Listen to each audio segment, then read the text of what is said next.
पिछले एपिसोड में हमने जाना कि अविनाश ने इक्विनॉक्स के दिन की ताकत को पहचाना और अपने ध्येय की ओर कदम बढ़ाया। उसके पहले ही कदम पे पिरामिड जमींदोस्त हो गया था और इसका परिणाम पूरी दुनिया को भुगतना था। आधुनिक तकनीक और आधुनिक समाचार प्रसारण माध्यमों की सहायता से पिरामिड के विस्फोट की खबर पूरी दुनिया को पता चली। उसी विस्फोट की गूंज भारत में डॉक्टर केशव को भी सुनाई दी। 58 वर्षीय केशव इसरो के पूर्व वैज्ञानिक थे जो अब हिमालय पर्वत के तल घाटी में केदारनाथ गांव में बसे थे। हिमालय से बहते आए काली नदी के तट पर उनका एक सुंदर सा घर था। हर रोज की तरह सुबह 11 बजे नहा धोकर केशव अपने नाश्ते की तैयारी कर रहे थे। एक हाथ में हल्का सा पकाया हुआ ब्रेड और दूसरे हाथ में कॉफी का मग लिए केशव अपने किचन से बाहर निकले। कॉफी की एक चुस्की लेते हुए वे अपने भोजन कक्ष के मेज के पास पहुंचे। ब्रेड की प्लेट उन्होंने हल्के से मेज पर रखी और कुर्सी पर जा बैठे। हर रोज वो नाश्ते के साथ न्यूज भी देखा करते थे, इसलिए उन्होंने वहीं पे टेबल पे पड़ा हुआ टीवी का रिमोट उठाया और सामने दीवार पर टंगी हुई टीवी को चालू किया। टीवी चालू होते ही न्यूज चैनल शुरू हो गया और पिरामिड की टूटने की खबर एकदम से शुरू हो गई। दुनिया के नक्शे पे से पिरामिड गायब। केशव कॉफी का और एक चुस्का लेने ही वाला था, पर पिरामिड के सनसनी खबर ने केशव को एकदम से चौंका दिया। केशव ने अपनी आंखें टीवी पर जमाई। उनके लिए ये खबर किसी सदमे से कम नहीं थी। इतने में समाचार का विस्तारण भी शुरू हुआ। करीबन 5 बजे के आसपास इजिप्ट में सूरज के पहली किरण के साथ दुनिया का 7वां अजूबा मिट गया। पूरे इजिप्ट को एक भयानक भूकंप ने हिला दिया। नजदीकी रहवासियों का आसमान में एक भयानक तेजस्वी ऊर्जा का विस्फोट देखने का दावा। दुनिया की प्रमुख खोजशाला नासा भी इसका सही कारण तलाशने में असमर्थ। समाचार सुनते ही केशव के हाव भाव बदल गए। उनके माथे पर पसीना जम गया, आंखों में तनाव उतर आया और अचानक उन्हें कुछ याद आया। आधा नाश्ता मेज पर वैसे ही छोड़कर हड़बड़ी में अपने घर के अंदर चले गए, सीधे स्टोर रूम के पास। बिना वक्त जाए कि उन्होंने अपने स्टोर रूम का दरवाजा खोला और अंदर चले गए। वो सिर्फ कहने को ही केशव का स्टोर रूम था, मगर उसमें कुछ भी स्टोर नहीं था। वो तो बस एक खाली कमरा ही था जिसमें मात्र कुछ तस्वीरें और चित्रें दीवारों के चारों तरफ लटकाई हुई थी। दरवाजे के ठीक पीछे वाले दीवार पर एक महादेव की तस्वीर भी लटकाई हुई थी जो अन्य तस्वीरों से कुछ बड़ी थी। केशव उस महादेव की तस्वीर के सामने जा खड़ा हुआ और अपने बाएं हाथ से उस तस्वीर को बाईं तरफ सरका दिया। तस्वीर के पीछे एक चौकोर स्टील का बक्सा था जो दीवार से जुड़ा हुआ था। उस पे 0 से लेकर 9 तक संख्याएं थी, साथ में 2-3 बटन ज्यादा ही थे। वो एक सांख्यिक ताला था। केशव ने 3639 संख्या का उपयोग करके वो सांख्यिक ताला खोला। तभी वो दीवार दोनों तरफ सरक गई और बीच में से एक दरवाजा खुला।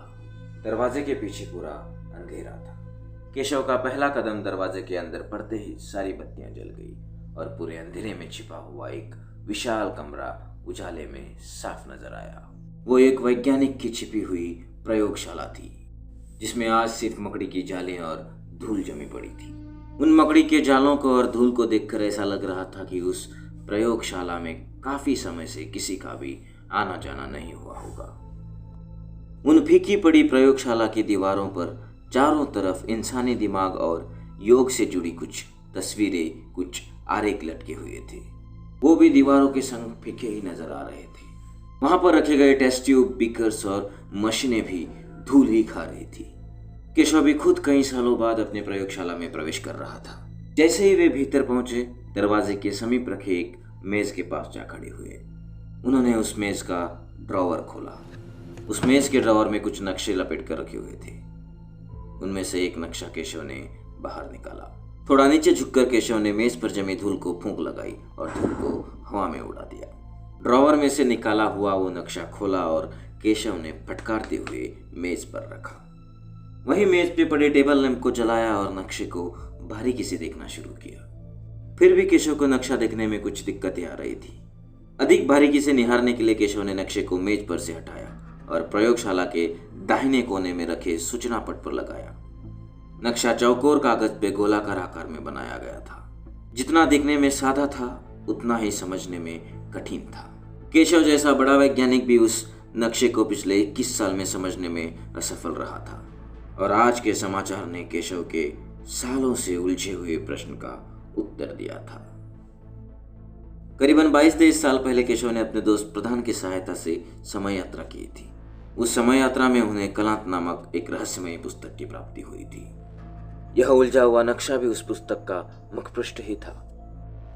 केशव मानवीय दिमाग के व्यापक उपयोगिता क्षमता बढ़ाने के विषय पर अपनी खोज कर रहा था। उसी खोज के प्रति उसकी जिज्ञासा उसे समय यात्रा भी करवा चुकी थी।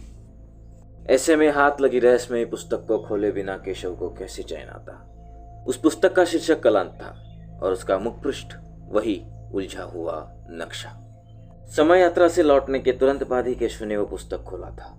पुस्तक के पहले ही पन्ने पर कलांतारम लिखा था और उसके नीचे बड़े अक्षरों में एक चेतावनी लिखी थी। पुस्तक का हर खुलता पन्ना अंत के समीप ले जाएगा। उस चेतावनी को नजरअंदाज करके केशव ने पुस्तक की पढ़ाई भी शुरू की थी और बाद में उसके परिणाम रूप में केशव को भयंकर मूल्य भी चुकाना पड़ा था, जिस कारण केशव ने पुस्तक को बंद करके सदा के लिए छिपा के रखा था।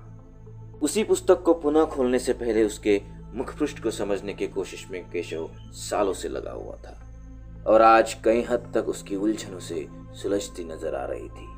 सूचना पट पर लगाया हुआ वो नक्शा देखने में बहुत ही आकर्षक था, पर उसका अर्थ उतना ही भयंकर था। गोलाकार आकृति के मध्य भाग में शिव मंत्र ओम लिखा हुआ था और ओम के सबूती कुंडलिनी के पहले 5 मंत्र कुछ संख्या के साथ लिखे थे। सबसे पहले माथे पर लम मंत्र और उसके ठीक नीचे 6.55 प्राहा लिखा था। उससे 72% कोण के अंतर पर वम अक्षर के नीचे 6.15 प्रातः लिखा था। उससे भी और 72% कोण के अंतर पर रम अक्षर के नीचे 6.37 प्रातः लिखा था। ऐसे ही करके यम अक्षर के नीचे 5.35 प्रातः लिखा था और अंत में हम के पास 5:41 प्रातः लिखा था। उसी गोलाकार के मध्य भाग में तांडव करते हुए शिव की भी एक भयानक आकृति चित्रित थी और अंत में गोलाकार में एक नाग लिपटा हुआ था जो अपनी ही पूंछ को निगल रहा था।